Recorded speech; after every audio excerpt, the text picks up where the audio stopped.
Welcome to Public Speaking and Presentation. Whether you're presenting to a room of 3 people or 300, whether it's a formal keynote or an informal team update, the fundamental principles are the same. And here's the genuinely good news. Public speaking is a skill, not a talent. It can be learned by anyone willing to practice. I've watched terrified speakers become genuinely compelling presenters over time. I've also seen naturally charismatic people give terrible presentations because they relied on charm without learning the craft. The difference between good and great speakers isn't innate ability, it's understanding what works and practicing deliberately until it becomes natural. Today we're going to cover the complete landscape of effective public speaking. We'll start with conquering fear, because yes, even the most experienced speakers feel nervousness, and learning to manage it is foundational. We'll explore delivery techniques that make people actually want to listen to you, not just tolerate your presentation.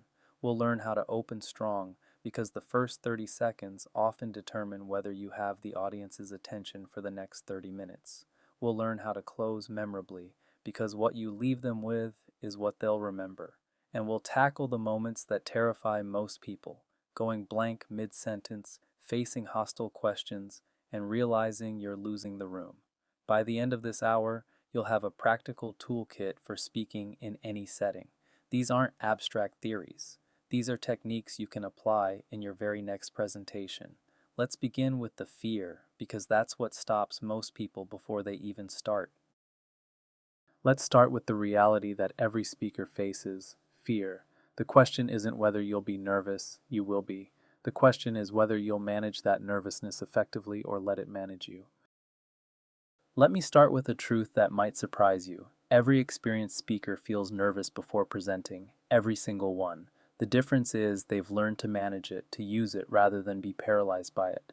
I know speakers who've given hundreds of presentations, who are considered masters of their craft, and they still feel butterflies before they go on stage. What changed over time isn't the absence of nervousness, it's their relationship to that nervousness. They stopped seeing it as a problem and started seeing it as fuel. That rush you feel before speaking, that's adrenaline. It's your body's way of saying, this matters, pay attention, be alert. The same chemical that causes shaky hands and rapid heartbeat also creates the energy and mental sharpness that powers a great presentation. Without any adrenaline, you'd be flat and boring. The goal is not to eliminate fear. That's probably impossible, and honestly, it might not even be desirable. Completely calm speakers often come across as disengaged. The goal is to manage fear, to channel that adrenaline into energy and presence rather than paralysis and panic. Think of it like stage fright for performers. Most actors and musicians feel it before every performance, even after decades. They've just learned to perform through it, with it, and even to use it. You can too. When you're nervous, your breathing changes. You start taking shallow breaths from your chest instead of deep breaths from your diaphragm. This shallow breathing directly causes your voice to shake and sometimes feel weak or thin. Adrenaline also tightens muscles throughout your body, including those in your chest and throat. This constriction makes your voice higher pitched and less steady than normal. You might notice your voice cracking or feeling strained. Here's the key insight that changes everything. The symptoms are physical, so the solution must also be physical. You cannot think your way out of a shaky voice. Telling yourself to calm down doesn't work because your conscious mind doesn't control your autonomic nervous system. Willpower isn't the answer. This is why pure mental preparation, while necessary, is not sufficient. You need physical techniques that directly address the physical symptoms. Let me show you what actually works. Techniques you can practice before any presentation. Here are physical techniques that actually reduce the symptoms of nervousness. These aren't just nice ideas. They're physiologically proven to calm your nervous system. Breathe from your diaphragm. Put your hand on your belly. When you breathe in, your belly should expand outward, not your chest. This deeper breathing activates your parasympathetic nervous system, which is your body's calm down system. It directly counteracts the fight or flight response. Make your exhale longer than your inhale. Try breathing in for a count of 4, then out for a count of 6 or even 8. The extended exhale signals safety to your nervous system in a way that nothing else does. It's like a biological off switch for panic. Before you start speaking, take 3 slow, deep diaphragmatic breaths, not visible gasps that the audience can see. Quiet, slow, deep breaths. This oxygenates your brain and steadies your voice. You can do this while being introduced or while the previous speaker finishes. Ground your feet. Feel the floor beneath you. Press down slightly. This simple action of focusing on physical sensation pulls you out of anxious thoughts and anchors you in your body. Many speakers find it surprisingly calming. Practice these techniques before you need them. Use them in low-stakes situations like team meetings so they're automatic when the stakes are high. Let's talk about what's going on in your head beyond the physical symptoms. Many speakers are sabotaged not by poor skills but by imposter syndrome, the persistent fear of being exposed as a fraud. Imposter syndrome sounds like this internal monologue. They'll find out I don't really know what I'm talking about. Someone in the audience knows more than me. I'm going to be exposed. They're going to realize I'm not qualified to be up here. Here's a secret that might help. Even the most accomplished experts feel this way sometimes. You would be genuinely amazed at how many brilliant people at the absolute top of their fields, privately admit to feeling like frauds. Success and recognition don't eliminate imposter syndrome. Imposter syndrome doesn't fully go away with experience or achievements. What changes is your relationship to it. You learn to hear that voice, acknowledge it, and present anyway. You learn that the voice is lying, that you do belong here, and that you do have something valuable to share. And here's an important reframe. You don't need to know everything to provide value. You just need to know something useful for this specific audience at this specific moment. The person with 50 years of experience was once the person with 5 years of experience. They presented anyway, and so can you. Here's something that sounds almost too simple to be true. Confidence is something you do, not something you feel. You can behave confidently even when you don't feel confident, and remarkably, the feeling often follows the behavior. The phrase, "fake it till you make it," has become a cliché, but there's genuine science behind it. Research shows that your body language doesn't just reflect your mental state. It actually influences and changes your mental state. If you stand hunched and small, making yourself physically smaller, you'll feel hunched and small mentally. Your cortisol, the stress hormone, will be higher. But if you stand tall, take up space, and move with purpose, you'll actually start to feel more confident. Your cortisol drops and your testosterone rises. This isn't just about perception by others, though that matters too. Power poses and expansive body language actually change your hormone levels within minutes. Your internal physiology shifts based on your external posture. So when you don't feel confident, here's what to do. Act confident anyway. Stand tall, make eye contact, speak clearly and at a reasonable pace. Move deliberately rather than nervously.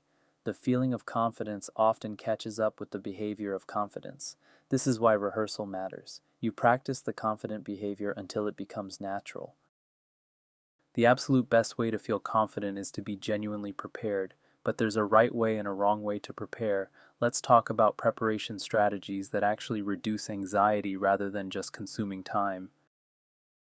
I use what I call the 10-80-10 rule for presentation preparation.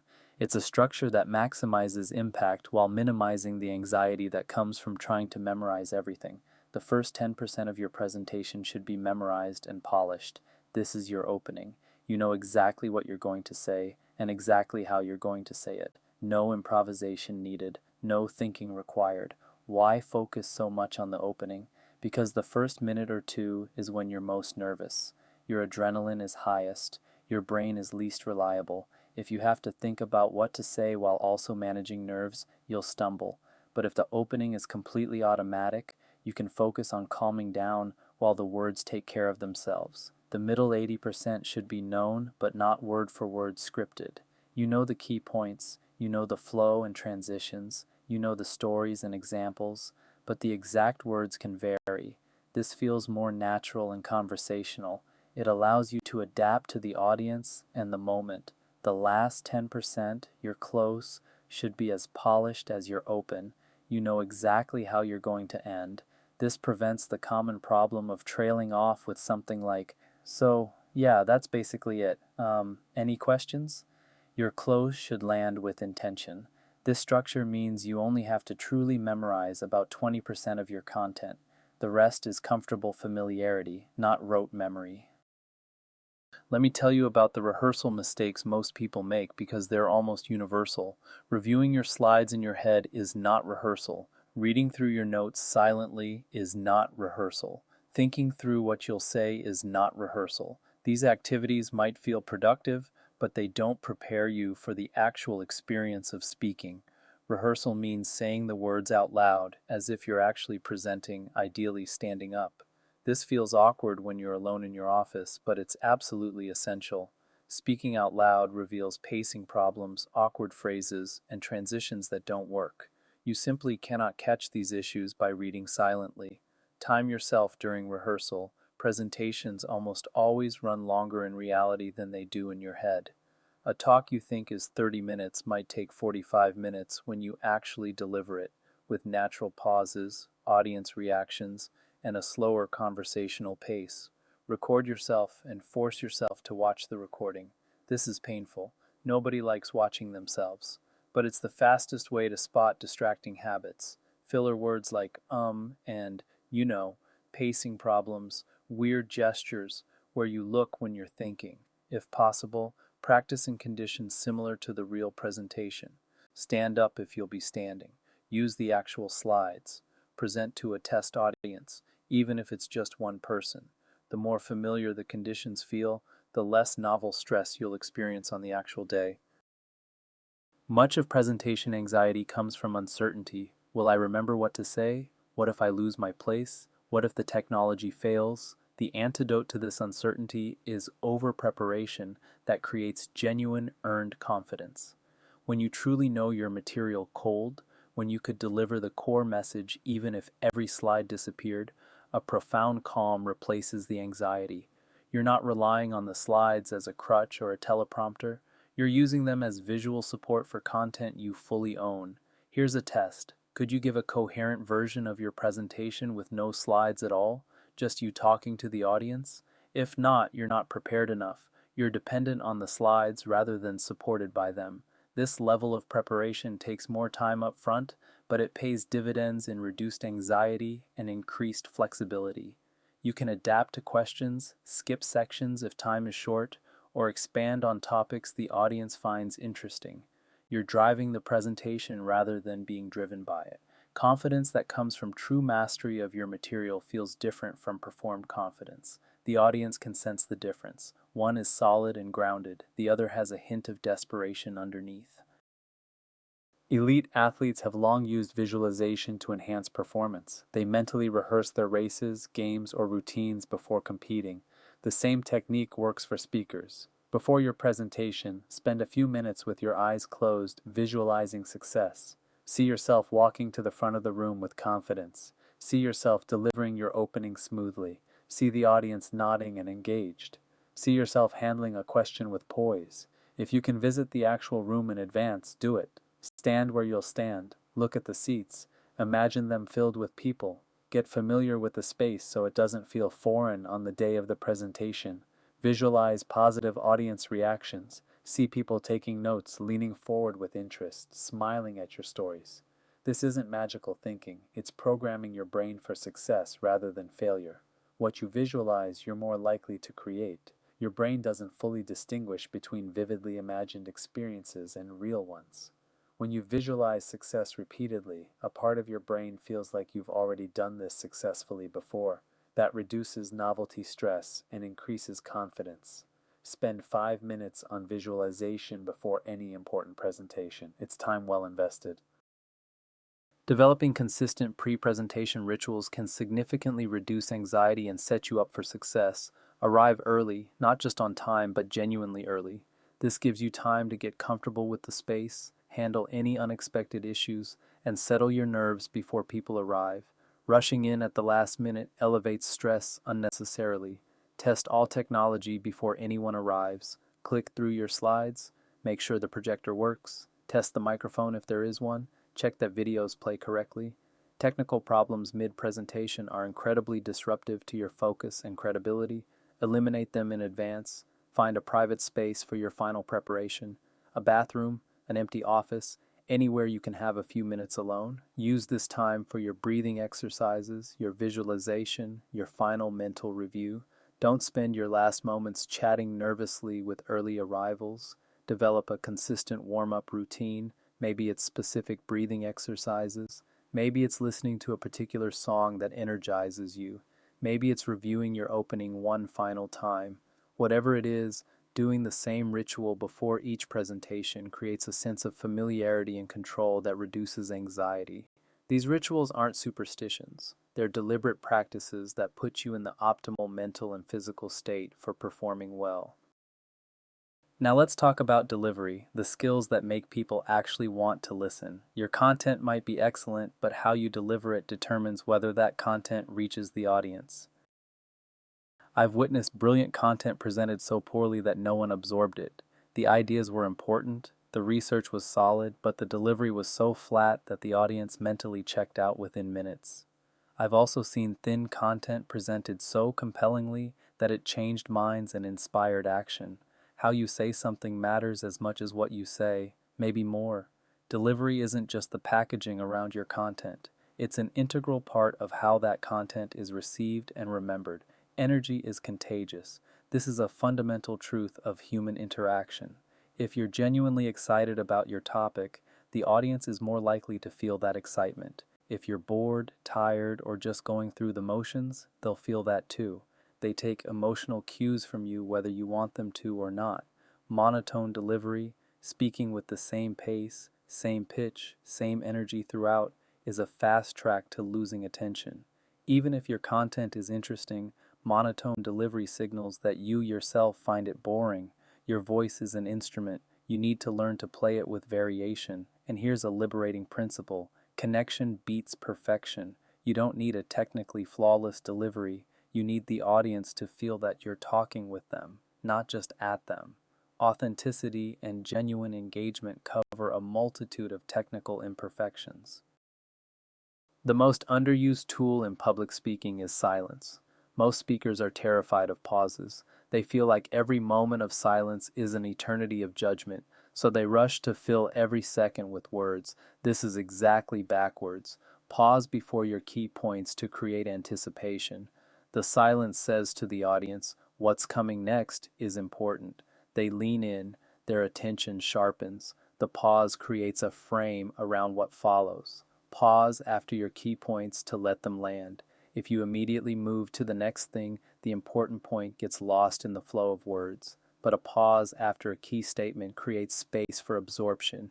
The audience has a moment to process what you just said. Rushing through your presentation signals nervousness, even if you don't intend it to. When you speak too fast without pauses, you communicate anxiety and a desire to get this over with. Even if your content is excellent, the delivery undermines your credibility. Pausing comfortably signals confidence. A speaker who is comfortable with silence appears to be in control. They don't need to fill every second. They trust that their content is worth waiting for. They seem authoritative rather than anxious. Practice inserting pauses consciously. It will feel uncomfortably long at first. The pause that feels like 10 seconds to you is probably 2 or 3 seconds in reality. You can afford far more silence than you think.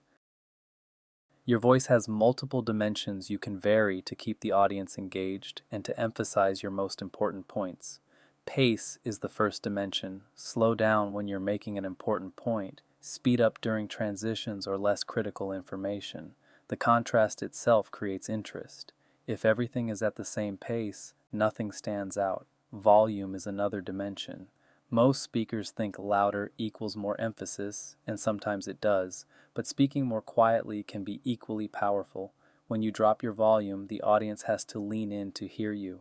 That physical engagement translates to mental engagement. Quiet moments of intensity can be more compelling than shouting. Pitch variation prevents monotone. Let your voice rise with questions, fall with statements, vary with your content. Think about how you speak in natural conversation with friends. You don't speak in a monotone then. Bring some of that natural variation to your presentations. The key principle is letting your voice reflect your content. When you're sharing something exciting, your voice should reflect excitement. When you're sharing something serious, it should reflect seriousness. When you're building to a conclusion, your delivery should build. This isn't about putting on a performance or being theatrical. It's about being genuinely expressive rather than artificially flat. Most people are more vocally varied in casual conversation than in formal presentations. Work to bring some of that naturalness to the stage. The opening and closing of your presentation are disproportionately important. They're what the audience is most likely to remember long after the details fade. Let's talk about how to make both of them count. The standard opening that most presenters use. Thank you so much for having me today. I'm really excited to be here. Today we'll be covering X, Y, and Z. Let's start with some background on the problem. Is a complete waste of your most valuable real estate. In the first 30 seconds, the audience decides whether to pay attention to you or to check their email on their phones. If you start with throat clearing and pleasantries, if you start with a dry agenda slide listing what you'll cover, you've burned that precious opportunity. Instead, start with a hook that immediately earns their attention. A question works well. Have you ever been in a meeting where everyone nodded along but nobody actually agreed with anything? This engages their mind immediately. They're thinking about their own experience before you've even stated your thesis. A story works well. Last week, I was talking to a customer who said something that completely changed how I think about our product. Stories create curiosity. What did they say? What changed? The audience wants to know. A bold claim works well. Most of what you've been told about productivity is completely wrong. This creates tension that demands resolution. Really? What's wrong? What's the truth? Whatever approach you choose, earn their attention from the very first sentence. The pleasantries and context can come later, or you can skip them entirely. Too many presentations end weakly. The speaker runs out of slides, realizes they're at the end, and says something like, yeah, that's about it. I guess we can take some questions now. This throws away the closing, which is your last and most lasting impression. Don't trail off. Don't apologize. Don't end with logistics or housekeeping. These endings undermine everything you've built. End with a clear call to action. So here's what I'm asking you to do. This week, try just one technique we discussed today. Just one. Pay attention to what happens. And if it works, try another one next week. Or end with a memorable line that encapsulates your message. Change is always uncomfortable, but staying the same when the world moves forward isn't safety. It's slow motion failure. One of my favorite techniques is the callback. Reference something from your opening. If you started with a question, answer it at the end. If you started with a story, return to it with a new perspective. If you started with a bold claim, reinforce it with the evidence you've presented. This creates a sense of completion, a loop that's been closed. The audience feels satisfied. Script your closing as carefully as you script your opening. Know exactly what your last words will be. Practice until those final sentences are automatic. Leave them with something worth remembering. Your body language communicates as loudly as your words. Here's how to use it effectively. Take up space. When you're nervous, the natural instinct is to make yourself smaller, to protect yourself. Resist this. Stand with your feet shoulder width apart. Keep your shoulders back. Occupy the space confidently. This signals authority to the audience and actually makes you feel more confident. Move with purpose. Don't pace nervously or rock from foot to foot. If you're going to move, move deliberately to a new position and then plant yourself. Walk to emphasize a transition. Move closer to the audience to create intimacy. Use movement strategically, not anxiously. Make eye contact with specific individuals, not the room in general. Looking at the back wall or scanning the crowd quickly feels impersonal. Instead, look at one person for a complete thought or sentence, then shift to another person for the next. This creates the feeling that you're talking to each person directly. Use gestures deliberately to emphasize your points. Open palm gestures convey openness and honesty. Counting on fingers helps structure your points. Gestures above your waist tend to read as more confident. Let your hands move naturally but purposefully, not flailing randomly or frozen at your sides. Stories are the most powerful tool in a speaker's arsenal. They engage our brains in ways that pure data and logic cannot. When you share a story, the audience's brains synchronize with yours. They're not just passively receiving information, they're living the experience with you. This is called neural coupling, and it creates genuine connection. Stories bypass resistance. When you present a fact, people evaluate it critically. When you tell a story, they experience it emotionally first. The logic comes afterward, and by then they're already engaged and sympathetic. Personal stories are the most powerful. When you share something from your own experience, you're being vulnerable. That vulnerability creates trust. The audience feels they're getting the real you, not a polished performance. Structure your story simply: situation, conflict, resolution. What was the context? What problem or challenge arose? What happened and what was learned? This structure keeps stories focused and ensures they have a point that connects to your broader message. Don't save all your stories for the opening. Weave them throughout your presentation. Every time you see attention flagging, a story can pull people back in. Let's talk about the moments that terrify most speakers: when things go wrong. Because things will go wrong sometimes, and knowing how to handle these situations transforms them from catastrophes into minor hiccups. You're in the middle of a sentence and suddenly your mind goes completely empty. You have no idea what comes next. The thought is just gone. Your brain feels like a blank screen. This happens to everyone. Here's what to do. First, and most importantly, don't panic. The moment feels catastrophically long to you, but to the audience, a 2 or 3 second pause is nothing. They probably don't even notice. They think you're pausing for effect. Pause and breathe. This gives your brain time to catch up. Often the next thought will simply arrive if you give it a moment of quiet instead of panicking. The breath also helps calm the spike of anxiety. Glance at your notes or your slides. This is exactly what they're for. It's not cheating. It's not a sign of failure. Every professional speaker references their materials. Give yourself permission to look. If you truly can't find your thread after a few seconds, redirect gracefully. Let me come back to that point in a moment. What I want to make sure you understand first is, and then move to whatever you do remember clearly.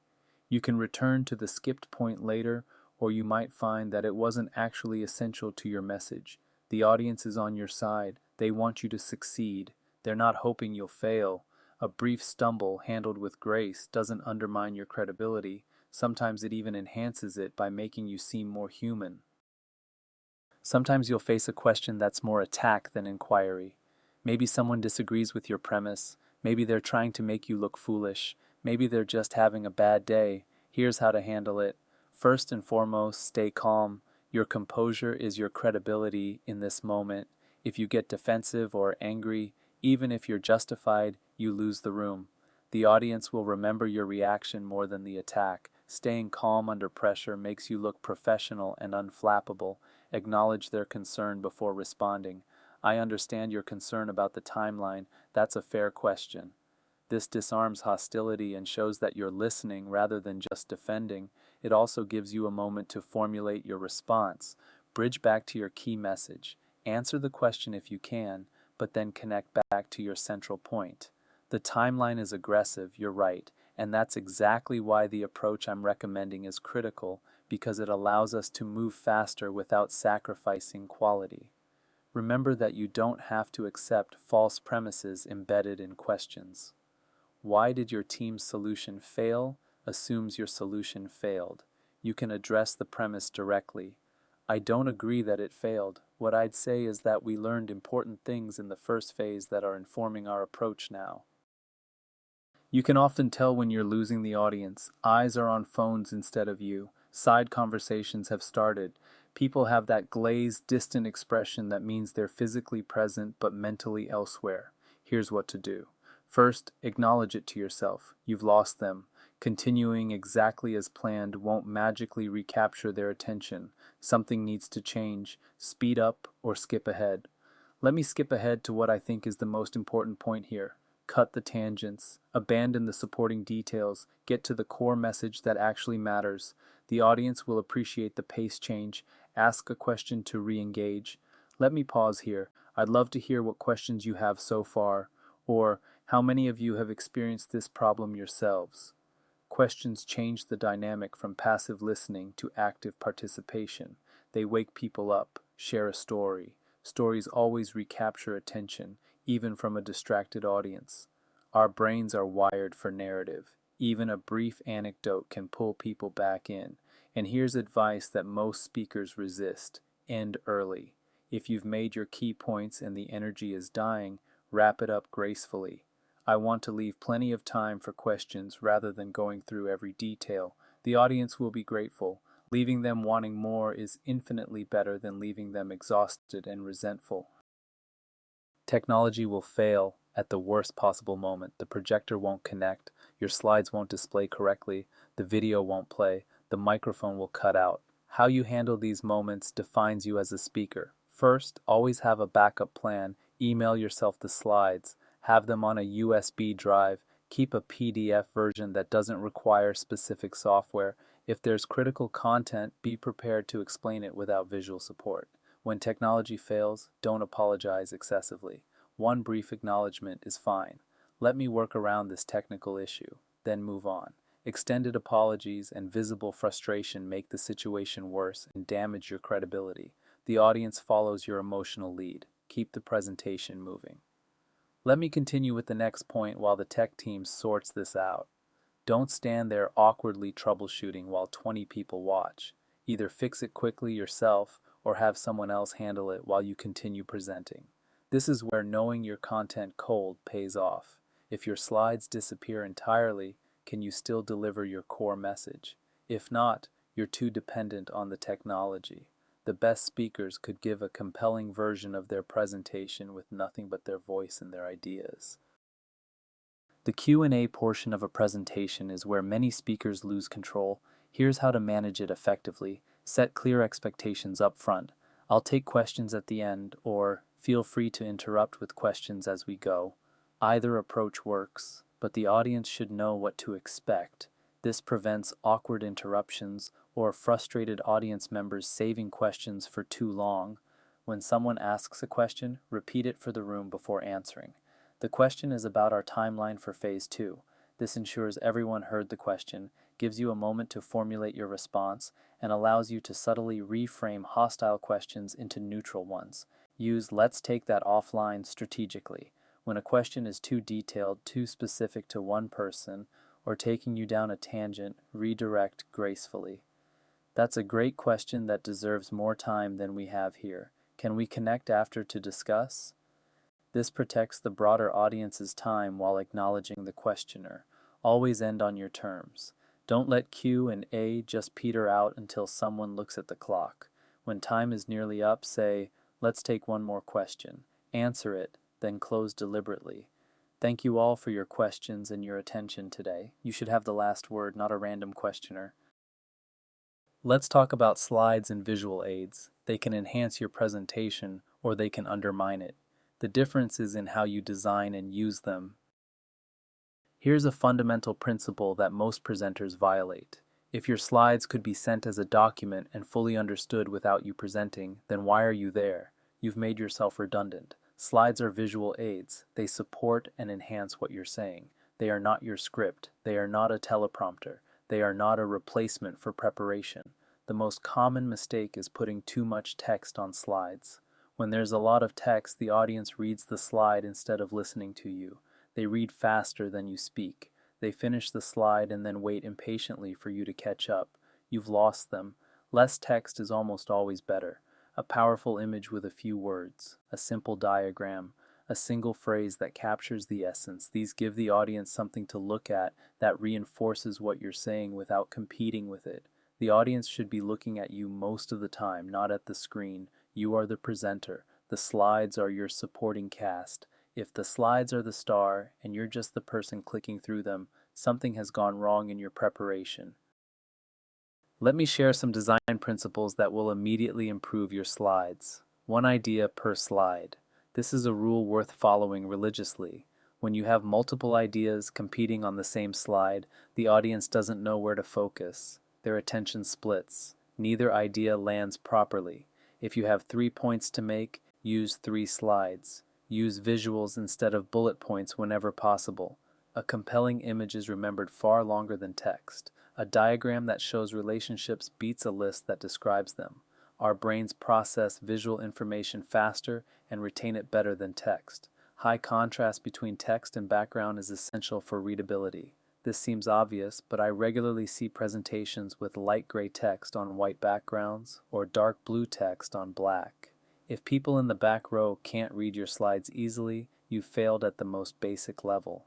Animation should have a purpose. If elements fly in because it looks cool, you're distracting from your content. But animation can be useful for progressive disclosure, revealing one point at a time so the audience focuses on what you're currently discussing. Use animation intentionally or don't use it at all. Let's close by talking about how to continue improving. Public speaking is a skill that develops over time with deliberate practice. The only way to become a confident, skilled presenter is to present repeatedly. Every presentation is an opportunity to practice and improve, not just a task to survive. Treat low-stakes presentations as training grounds. Team meetings, small group updates, informal presentations to colleagues. These are perfect opportunities to try new techniques without major consequences if they don't work perfectly. Pick one technique to focus on each time you present. Maybe this time you focus on pausing more. Next time you focus on starting with a hook instead of pleasantries. The time after that you focus on making more eye contact. Trying to improve everything at once is overwhelming. Focused practice is effective practice. Ask for specific feedback after you present. Not "how did I do," which gets you vague reassurance. But "did I speak too fast?" Or "was my opening engaging?" Or "did you understand the main point?" Specific questions get useful answers. Record yourself when you can and force yourself to watch. It's uncomfortable, but nothing accelerates improvement faster than seeing yourself as the audience sees you. You'll notice habits you didn't know you had. One of the best ways to improve is to study speakers you find compelling and analyze what they're doing. When you watch a speaker you admire, don't just enjoy the presentation. Study it. What did they do in the first 30 seconds to capture attention? How did they structure their content? How did they use pauses? What did their body language communicate? How did they close? TED Talks are a great resource because they're consistently high quality and widely available. Watch them with a critical eye. Why is this effective? What technique are they using here? How could I adapt this to my own presentations? Pay particular attention to openings, closings, and transitions between sections. These are the high-leverage moments where technique matters most. Notice how great speakers move from one topic to another, how they signal to the audience that a new section is beginning. When you identify techniques that work, adapt them to your own authentic style. Don't try to become a copy of someone else. Take what resonates, modify it to fit who you are, and make it your own. Building speaking confidence is a gradual process that requires consistent practice. Here's how to accelerate your development. Volunteer for low-stakes speaking opportunities, team meetings, informal presentations, small group updates. These are perfect practice grounds where the consequences of imperfection are minimal.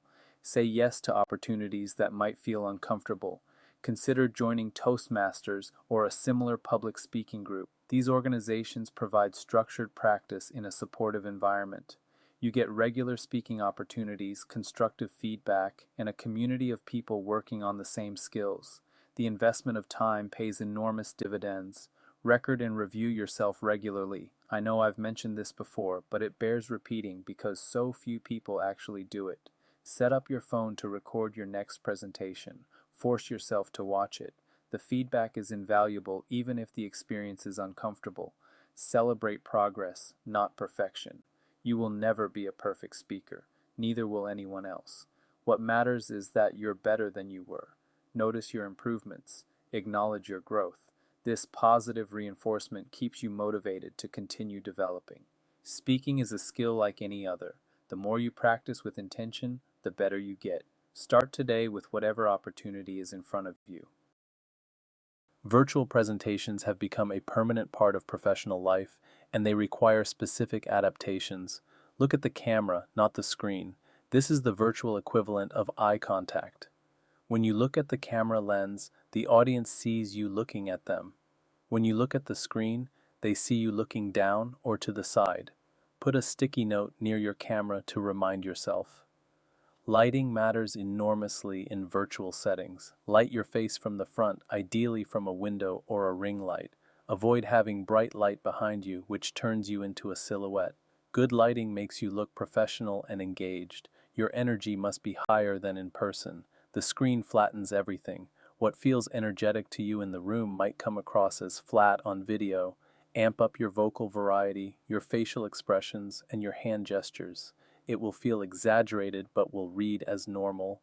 Audio quality is more important than video quality. People will tolerate grainy video, but they'll leave if they can't hear you clearly.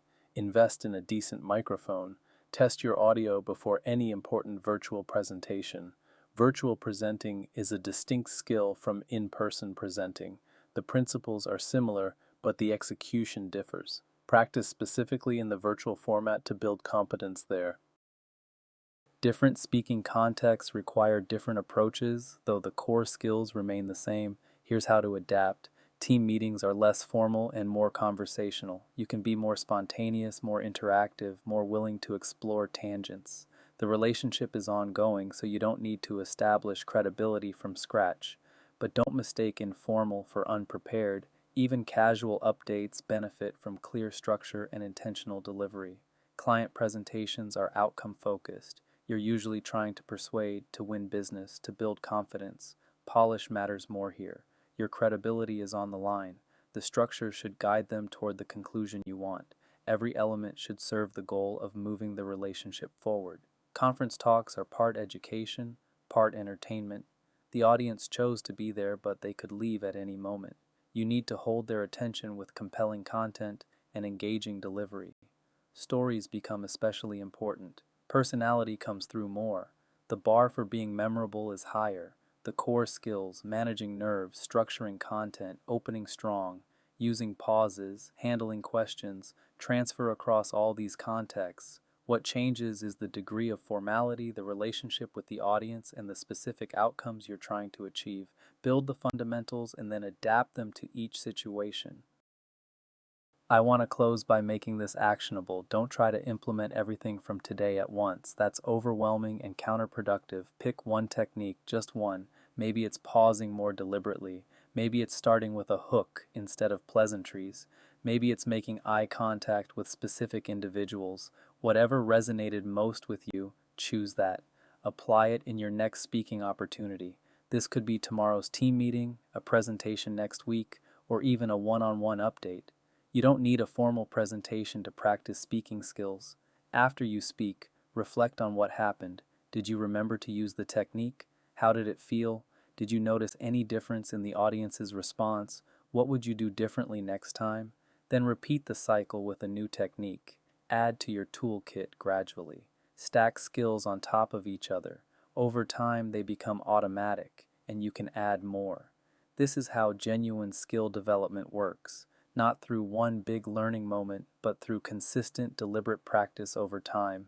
Every presentation is an opportunity to get better. Don't waste them by just surviving. Use them to grow. Start today. Your next speaking opportunity is your first chance to put this into practice.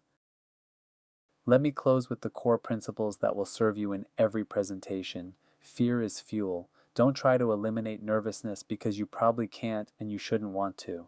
Instead, learn to channel that adrenaline into energy and focus. Use physical techniques like deep breathing to manage the symptoms. The goal is management, not elimination.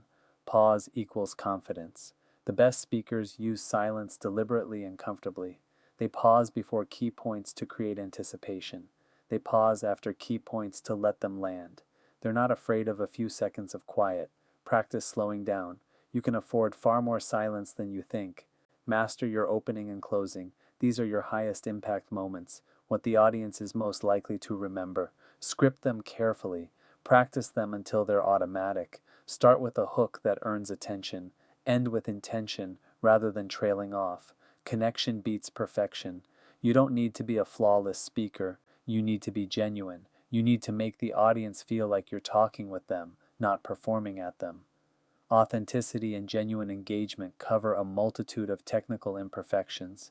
Public speaking is a skill that improves with practice. Every presentation is an opportunity to get better.